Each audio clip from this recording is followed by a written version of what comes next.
Když cvakneš zuby, můj meč tě propíchne a projde ti až do mozku.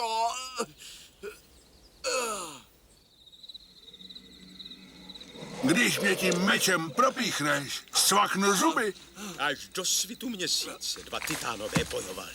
V obětí smrti nocovali.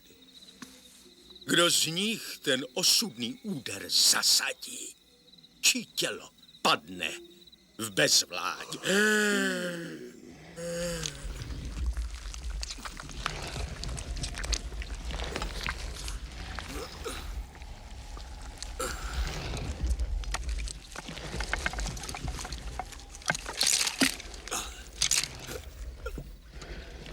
Ježíši Kriste, Sir Eglamour.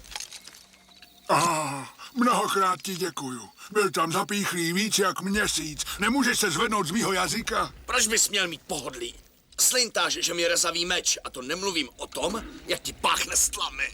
A co jsi čekal, když mi chcíplí rytíři hnijou mezi zuby? Ach jo, vyschlo mi v krku. Ne, přestaň. Ne. Omlouvám se. Uvízli jsme na mrtvém bodě. Co ty na to? Já klidně vydržím být vzhůru i 3 dny. Já klidně 3 týdny. Než si dám šlofíka, tak tě propíchnu. A já tě zakousnu.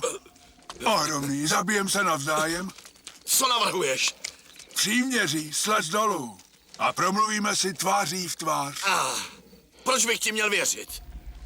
Dávám ti své slovo. Slovo draka pro mě nemá cenu. Voliča.